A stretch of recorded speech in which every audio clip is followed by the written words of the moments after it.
Bienvenue à tous dans cet entretien sur les confessions de foi du XVIe siècle.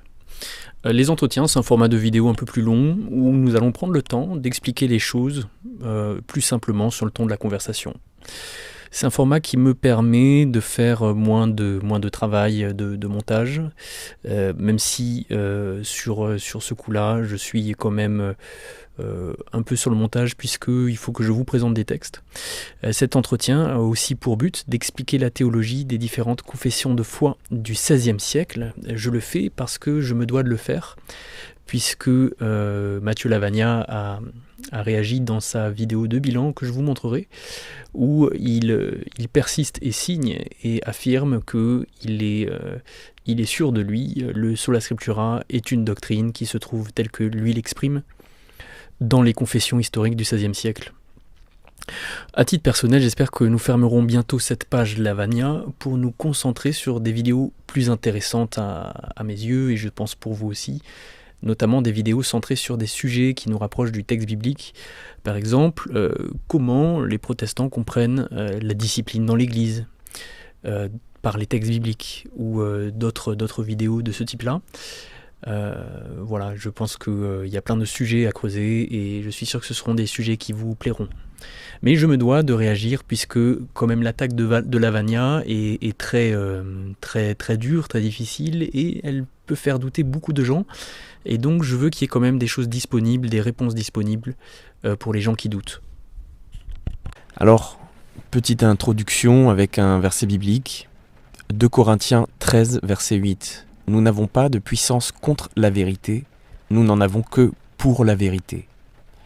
C'est un verset de Paul qui nous explique qu'il ne peut pas lutter pour le mensonge. Parce qu'étant apôtre, il ne peut défendre que ce qui est vrai. Et il dit ça dans un contexte où il a des conflits avec les personnes de Corinthe. Ce verset est très important pour moi, parce qu'il me rappelle que si je me bats pour ce qui est le fondement de notre foi, ce qui est vrai, je ne ferai jamais d'erreur.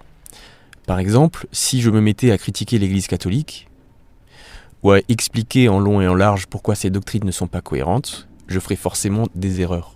C'est pour ça que je ne parle pas de la foi des autres, mais que je parle uniquement de la mienne et que je défends ma foi.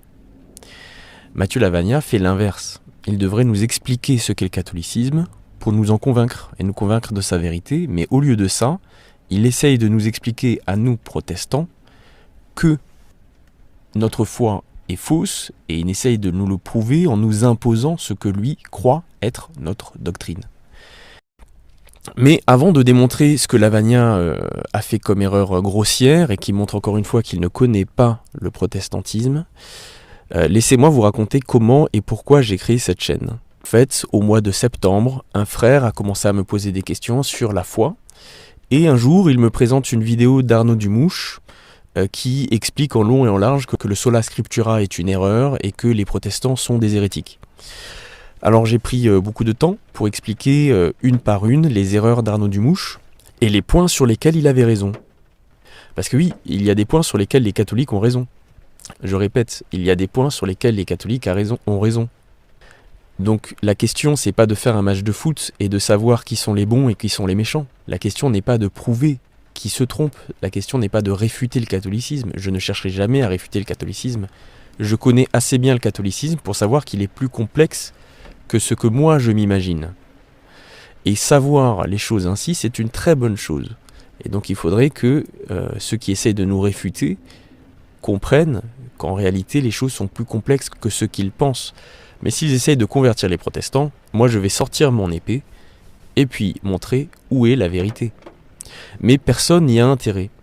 Alors j'ai pris du temps pour expliquer les erreurs d'Arnaud Dumouche sur cette vidéo, là où il avait raison et là où il se trompait, et puis d'expliquer aussi quels sont les points où en fait ni les catholiques ni les protestants ont raison. En fait factuellement il y a des débats, et puis il y a des choses qui vont en notre faveur et des choses en leur faveur.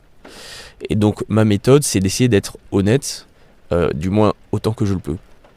Alors Mathieu Lavagna a fait un bilan de son débat face à David Vincent, et un débat qu'il pense avoir gagné, mais je pense que c'est une erreur de penser gagner un débat de ce type-là. Mais bon, ce ne sera pas l'avis de ses followers, mais je vous laisse à votre conscience pour juger ce genre de choses. Dans son bilan, il a tout de suite abordé la question du sola scriptura en reparlant du point que j'avais abordé sur le fait que le sola scriptura n'est pas une doctrine et n'a jamais été une doctrine. Et visiblement, il était un peu agacé. Je pense que des gens lui ont fait des retours en lui disant « Est-ce que vraiment tu es sûr de ton coup ?» Et il a sorti des arguments d'autorité. Un argument d'autorité, c'est quand une personne dit c'est comme ça parce que je vous le dis. On sait du coup par revenir aux bases, hein, donc la définition du sola scriptura. Donc je pense qu'on est d'accord avec David, on s'est mis d'accord d'ailleurs avant le débat, je lui avais envoyé la définition, comme quoi le sola scriptura c'est d'affirmer que l'écriture est la seule source infaillible d'autorité. À ne pas confondre évidemment avec une caricature qu'on peut faire du sola scriptura qui s'appelle le solo scriptura, qui affirmerait que l'écriture est la seule autorité. Donc c'est un peu la tendance chez certains évangéliques modernes à fonctionner moi tout seul et ma Bible, la Bible seule, tout seul sans aucune autorité extérieure. C'est pas le cas du protestantisme réformé traditionnel qui admet certaines confessions de foi, qui admet voilà certains catéchismes. Donc évidemment, ils vont dire que ces confessions de foi et le catéchisme qu'ils ont sont des sources tout à fait faillibles, mais ils vont dire que ça a une certaine autorité sur les fidèles. Donc voilà, il y a cette distinction à prendre en compte avec entre le sola scriptura d'un côté et le solo scriptura de l'autre. Par contre, j'ai un point de désaccord de fond avec David par rapport au concept même du sola scriptura, parce qu'il dit dans le débat à 31 minutes, le sola scriptura n'est pas un dogme, mais un principe méthodologique. Et ça, il me semble que c'est tout simplement faux historiquement. Lorsqu'on regarde ce que disent les confessions de foi protestantes, il s'agit bien d'une doctrine. Le sola scriptura n'est pas présenté comme un principe méthodologique, mais comme une doctrine. Cette doctrine, elle vient avec les cinq solas protestants traditionnels, donc sola scriptura, sola fide, sola deo gloria, solus Christus, sola gratia. C'est un peu le slogan des 5 solas. Et on va pas me dire que ces 5 solas ne sont pas des doctrines. C'est évidemment des doctrines. Le sola fide, c'est une doctrine. Solus Christus, c'est une doctrine. Sola gratia, c'est une doctrine. Donc, le sola scriptura, historiquement, dans le protestantisme réformé traditionnel, c'est une doctrine et non pas un principe méthodologique. Donc, par exemple, vous pouvez voir la formule de Concorde, qui est une confession de foi protestante assez... Des choses incompréhensibles, le solo scriptura, jamais entendu parler. Les personnes qui disent le contraire sont des néo-évangéliques, ou des évangéliques modernes, pardon. Et après, il a affirmé que c'était dans les vrais textes historiques de la Réforme et que les évangéliques pouvaient imaginer des choses comme ils voulaient. Alors il a envoyé un scud à David Vincent. David Vincent peut imaginer les choses comme il veut, mais historiquement, c'est ce que je vous dis qui est la vérité. Voilà ce qu'il a dit. Et donc je vais vous démontrer qu'il ne le sait pas, mais il a faux. Il a faux, et je vais vous démontrer par les textes du XVIe siècle que ce que je vous ai dit est la pure doctrine réformée. Donc pour rappel, j'avais fait 3 vidéos. Une vidéo un peu d'introduction sur la première prémisse. Une deuxième vidéo dans laquelle j'explique la piété biblique, qui est une piété scripturaire qui nous renvoie au sola scriptura, et dans laquelle j'évoque aussi la suffisance des Écritures qu'il a confondu avec l'autorité de Timothée 3,16, et en fait c'était 2 Timothée 3,15 à 17. Et la troisième vidéo, très importante, parce que c'est l'argument final, massu, c'est que notre véritable doctrine, c'est que la Bible est en fait les Écritures, et c'est la parole de Dieu. Je ne sais pas si on se comprend. Le mot Bible est né en l'an 400. Comment ce mot Bible qui est né en l'an 400 peut se retrouver dans les écrits des apôtres, alors que le dernier des apôtres et des écrivains sacrés est mort vers l'an 100? La Bible n'existait pas quand tous sont morts. Oui, mon père. Donc le mot Bible ne peut jamais se retrouver dans la Bible. La Bible ne se trouve pas dans la Bible, mais les Écritures se trouvent dans la Bible. Je ne sais pas, on peut chercher d'autres mots. Je vous ai dit, prenons un exemple. Comment voulez-vous que Harry Potter puisse se retrouver dans une épître de Paul? Les Écritures se trouvent dans la Bible. Comment le Da Vinci Code ou les Écritures, le truc de c'est notre Napoléon doctrine. Bonaparte à son La cadastre, Bible ne se trouve pas dans la Bible, se retrouve dans mais les les Écritures se trouvent dans la Bible. C'est impossible, parce que forcément, ces mots-là existent. Le mot ordinateur ne peut pas se trouver dans la Bible. C'est de la théologie, c'est le b.a.-ba de la théologie, et bienvenue dans un monde un peu plus compliqué que ce qu'on imagine dans les réseaux sociaux. Dans la Bible. Donc dire que la Bible est la norme de notre foi, mais c'est une aberration intellectuelle. En plus. Bon, ça va aller, merci. Si cette question vous préoccupe, je vous laisse regarder la vidéo suivante. Alors je vous résume les positions que j'avais expliquées. Premièrement, nous ne parlons pas de source infaillible d'autorité, nous parlons uniquement, quand je dis nous, c'est pas ce qu'il se passe dans ma tête, je parle de la doctrine réformée à laquelle Lavagna fait référence. Nous ne parlons jamais de source d'autorité infaillible, nous parlons d'autorité unique. Et en certaines occasions, d'autorité divine comparée aux autorités humaines. Pour quelle raison ? Parce que les Écritures sont la parole de Dieu, et étant la parole de Dieu, elles sont de fait revêtues de l'autorité absolue. Voilà, donc ça c'est notre doctrine, c'est d'identifier les textes écrits à la parole de Dieu, à même hauteur qu'une parole orale de Dieu.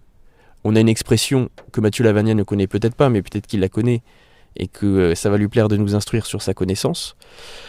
Nous avons une expression qui est courante, ce que la Bible dit, Dieu le dit. Ça veut dire que nous assimilons la Bible, le texte écrit, à la parole orale de Dieu. Voilà, c'est très très simple à comprendre. Il n'y a pas de sola scriptura dans cette histoire. C'est le texte égale parole de Dieu égale autorité suprême. Point, fin du débat. Vous voulez nous prouver qu'on a tort ? Prouvez-nous ça. Vous voulez nous prouver que ce n'est pas dans la Bible ? Prouvez-nous ça. Malheureusement, la vidéo 3 montre clairement que c'est la doctrine biblique et que c'était la doctrine de Jésus et des apôtres.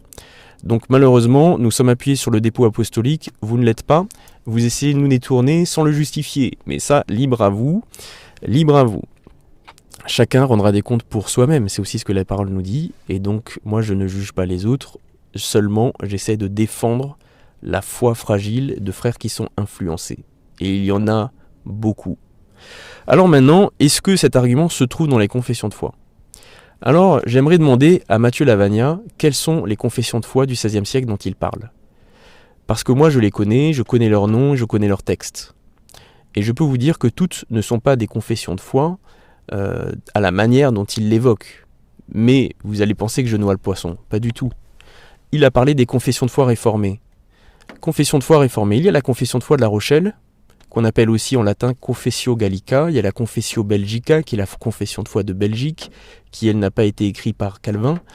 Il y a la Confession Helvetica, il y a eu 2 confessions helvétiques, et avant ça, il y a eu des pré-confessions qui n'étaient pas réellement des confessions, mais vous aviez par exemple, après la dispute de Berne, vous avez eu la réforme dans la ville de Berne, et la ville de Berne, qui était l'une des premières villes réformées, a eu 10 thèses comme sorte de confession de foi.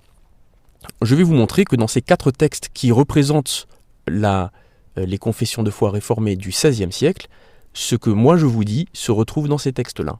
Ce que Lavagna dit ne s'y retrouve pas. Donc que Lavagna me montre les textes. Ensuite, nous allons parler de la formule de concorde que Matthieu Lavagna a citée. Le sola scriptura, historiquement, dans le protestantisme réformé traditionnel, c'est une doctrine et non pas un principe méthodologique. Donc par exemple, vous pouvez voir la formule de concorde, qui est une confession de foi. Voilà, donc on explique que c'est la doctrine réformée, et comme preuve, on cite un texte luthérien. Bravo. C'est quand même... voilà, c'est une autre dimension. Bienvenue sur Internet. Alors, quelle est la différence entre la formule de concorde et les confessions de foi réformées ? C'est que les confessions de foi réformées ont pour but de refonder les fondements de la foi. La formule de concorde, c'est pas son but. Les confessions de foi luthériennes, c'est la différence entre les luthériens et les réformés. Les luthériens essayent de clarifier l'évangile, parce que les luthériens se considèrent dans la continuité de la tradition, tandis que les réformés considèrent avoir fait table rase. Je vous expliquerai dans une vidéo qui va arriver prochainement la différence dans les rapports que les protestants ont à la tradition. C'est très intéressant, et vous verrez encore une fois que les gens qui vous instruisent sur Internet mentent quand ils parlent de nous. Sola scriptura, erreur, mensonge de Martin Luther. Et peut-être ils mentent par ignorance, peut-être par méchanceté, et j'espère que c'est par ignorance. Il faut te convertir et venir chez moi. Voilà la vérité. Quand on aime l'Esprit Saint et quand on aime Jésus-Christ. Et on n'a pas le droit de continuer à enseigner des mensonges. Mais dans tous les cas, ils mentent, et moi ce qui m'intéresse, c'est de parler de nous, pour que les catholiques comprennent qu'on n'est peut-être pas si méchants que ça, et aussi pour que les gens comprennent qui on est et puisse nous critiquer sur des choses vraies et pas sur des préjugés. Donc les luthériens ont la confession d'Augsbourg, et après la mort de Luther, il y a eu la formule de Concorde, parce qu'il y avait une division au sein des églises luthériennes après la mort de Luther.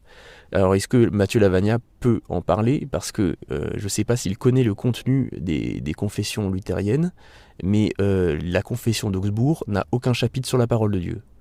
Et la formule de Concorde n'a aucun chapitre sur la parole de Dieu. Parce que ces deux formules cherchent à parler de l'évangile.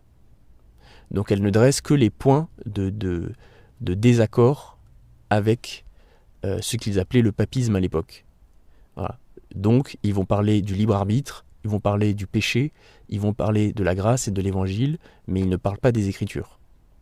Mais peut-être que Mathieu Lavagna veut nous montrer que dans l'épitomée, alors l'épitomée, il y a deux formules de Concorde, il y a une version raccourcie et une version longue, et Mathieu Lavagna a cité la version raccourcie. On se demande pourquoi, et d'ailleurs la citation qu'il vous donne, il enlève les versets bibliques. Pourquoi Lavagna n'a pas mis le verset biblique? Parce que le verset biblique, qui est derrière la citation qu'il donne, de la formule de Concorde, va dans le sens de la doctrine que moi je vous ai expliquée. Alors, erreur, ou est-ce qu'il essaye de vous cacher des informations? Faux.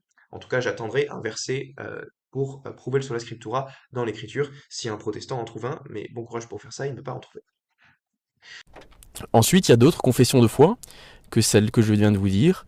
Il y a la confession de Schlatheim, qui n'est pas vraiment une confession de foi, mais qui est une confession de foi évangélique, et c'est la première confession de foi protestante dans l'histoire, 1525, et c'est une confession de foi que j'aime beaucoup, parce qu'elle montre la pureté de la foi que les évangéliques ont voulu retrouver dans la pratique. Et ça, les catholiques n'en parleront pas, et je vous en parlerai un jour, parce que c'est des choses magnifiques, et même si nous sommes des méchants hérétiques, il y a quand même eu des gens bien intentionnés dans leur démarche, et je pense que la moindre des choses, c'est d'essayer de les lire avant de les taxer d'hérétiques. Mais je vous laisse à votre conscience pour ce genre de choses. Alors maintenant, lisons ce qu'il y a dans la confession de foi de La Rochelle, et vous allez voir que c'est la doctrine que je vous ai expliquée dans la vidéo 3, et qui n'est pas une doctrine de néo-évangélique, mais bien la tradition réformée. Manque de peau, la tradition réformée, c'est la mienne, parce que la majorité des évangéliques ont une théologie réformée. Bienvenue dans notre monde, Mathieu Lavagna, ça ne fait que commencer. La confession de foi de La Rochelle, à l'article 5. Nous croyons que la parole qui est contenue en ces livres est procédée de Dieu, duquel seul elle prend son autorité et non des hommes, et d'autant qu'elle est la règle de toute vérité, contenant tout ce qui est nécessaire pour le service de Dieu et de notre salut. Il n'est pas loisible aux hommes ni même aux anges d'y ajouter, diminuer ou changer. D'où il s'ensuit que ni l'Antiquité, ni les coutumes, ni la multitude, ni la sagesse humaine, ni les jugements, ni les arrêts, etc., ne doivent être opposés à cette écriture sainte, etc. Mais au contraire, toutes choses doivent être examinées, réglées et réformées selon elle. Alors ici, qu'est-ce que nous voyons? C'est ce que je vous ai expliqué, c'est que l'autorité de la Bible dans la doctrine protestante, la vraie, pas celle que Lavagna imagine, s'appuie sur le fait qu'elle est parole de Dieu et qu'elle est procédé de Dieu. Donc c'est ce que je vous ai dit, c'est qu'elle a fait autorité de fait parce qu'elle est parole de Dieu. Donc là, elle dit, duquel seul elle prend son autorité et non des hommes. Voilà, c'est bien ce que je vous enseigne, parce que les enseignants sont parfois des menteurs, mais peut-être que nous nous trompons, mais en tout cas notre doctrine c'est celle-là, donc c'est celle-là qu'il faut réfuter, même si c'est un mensonge. Alors c'est peut-être un mensonge que la parole de Dieu est la parole de Dieu, mais en tout cas c'est ça qu'il faut réfuter. Alors merci de le faire, et puis on sera tous contents. On aime l'Esprit Saint et quand on aime Jésus-Christ. Et on n'a pas le droit de continuer à enseigner des mensonges. Alors, confession de foi de La Rochelle, ça c'est fait. Ah, donc vous voyez, il n'y a en aucun cas l'idée que c'est une source d'autorité, et il n'y a aucun cas l'idée qu'elle est infaillible. Mais voilà, c'est peut-être moi qui ne sais pas lire le français, et qui n'ai pas de connaissance des textes du XVIe siècle. Maintenant, nous allons voir. Alors, commençons par la confession belge, parce que la confession helvétique, elle est un peu plus longue. Article 5. Nous recevons tous ces livres-là seulement pour saints et canoniques, pour régler, fonder et établir notre foi, et croyons pleinement toutes les choses qui y sont contenues, non pas tant parce que l'Église les reçoit et approuve telles, mais principalement parce que le Saint-Esprit nous rend témoignage en notre cœur qu'ils sont de Dieu, et aussi qu'ils sont approuvés tels par eux-mêmes. car les aveugles même peuvent apercevoir que les choses adviennent qui y sont prédites. Article 3 de la Confession belge.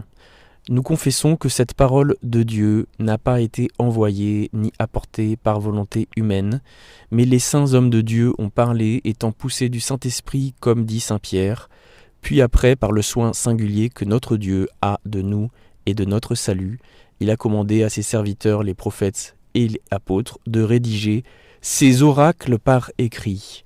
Ces oracles par écrit. Les oracles, c'est une parole orale par écrit. Et lui-même a écrit de son doigt les 2 tables de la loi. Pour cette cause, nous appelons tel écrit, écriture sainte et divine. Donc ça, c'est également la doctrine de l'écriture que je vous ai expliquée dans la vidéo 3. Et les choses sont si simples et si faciles à comprendre qu'elles sont limpides et claires, il n'y a aucun débat à avoir. Alors, bien sûr, j'aurais pu citer toutes ces confessions de foi dans les premières vidéos, mais je pensais que ce serait trop lourd pour un format YouTube, et puis je pensais pas que quelqu'un aurait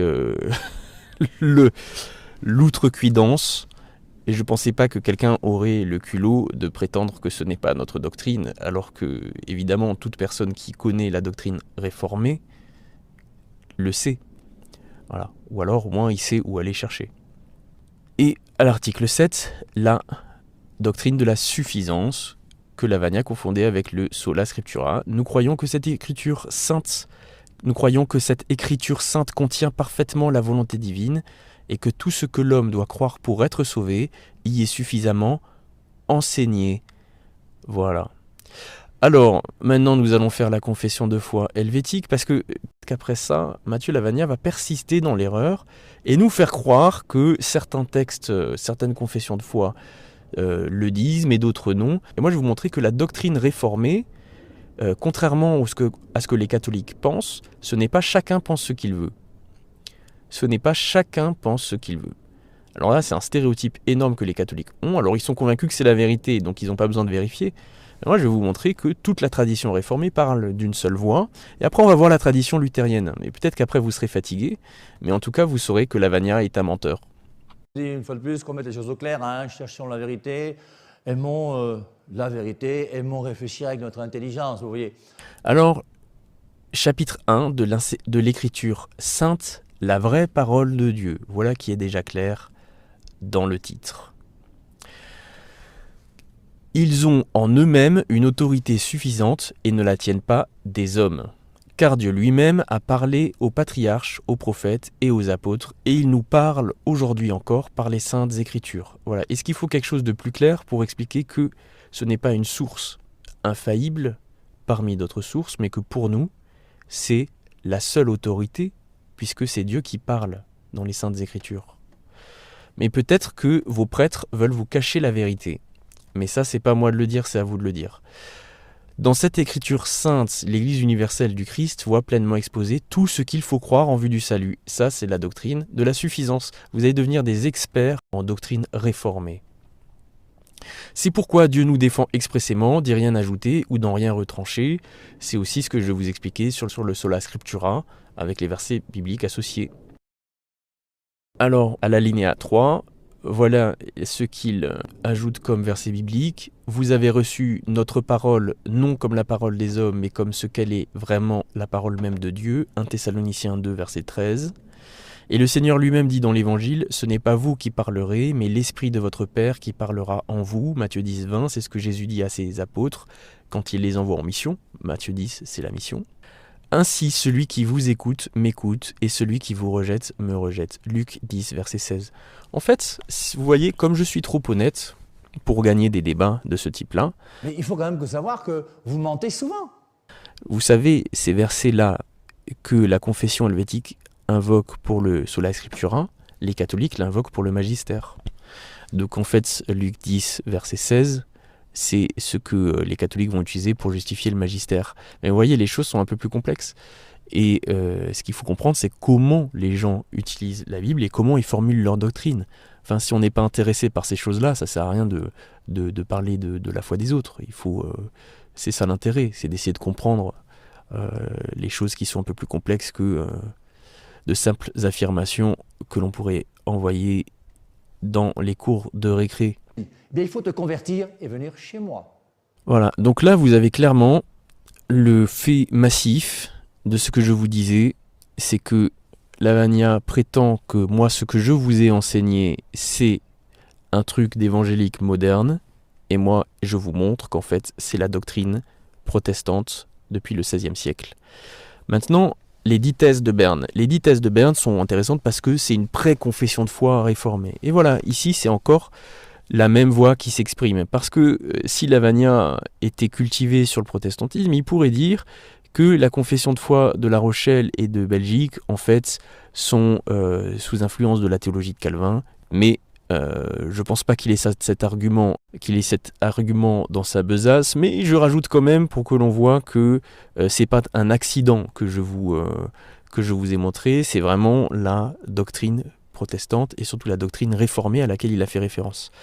Thèse numéro 1 et thèse numéro 2. Thèse numéro 1, la Sainte Église chrétienne, dont la tête unique est Christ, est née de la parole de Dieu et s'y conforme, elle n'écoute pas la voix des étrangers.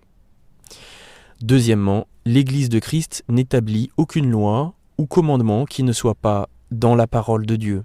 À cause des traditions humaines qu'on appelle ecclésiastiques, ils ne nous obligent que dans la mesure où ils sont fondés et commandés dans la parole de Dieu. Voilà. Et ici, il ne dit pas Bible, il ne dit pas Écriture, il dit directement parole de Dieu. Voilà, donc ici vous avez une petite démonstration. Est-ce que vous voulez que je continue sur la formule de Concorde ? Parce que c'est sympa, il a cité la formule de Concorde en disant vous voyez, les évangéliques, ils font dire ce qu'ils veulent, mais moi je vous montre le... Alors, quelle malhonnêteté de la part de Mathieu Lavagna, qui se fait passer pour un philosophe, mais plus je l'écoute, plus j'en doute. Il y a 2 formules de Concorde. Il y a une courte qui s'appelle épitomée, et il y en a une longue qui est complète, plus complète, et qui s'appelle solida declaratio. Alors, ce qu'il a pris, c'est l'épitomée, et c'est le sommaire, c'est l'introduction.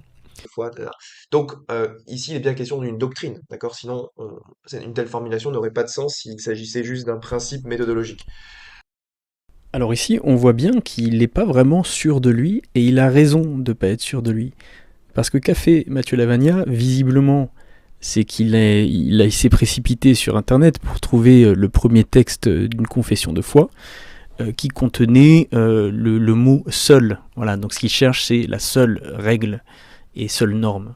Mais là, il est en train simplement de prendre un point qui est l'introduction de la formule de Concorde, et puis il fait passer cette introduction pour une doctrine, une formulation doctrinale, comme si cette formule de Concorde servait à établir un dogme. Alors c'est absolument faux. Et donc je vais vous expliquer pourquoi c'est absolument faux. Mais ça, je vous l'expliquerai dans une deuxième vidéo.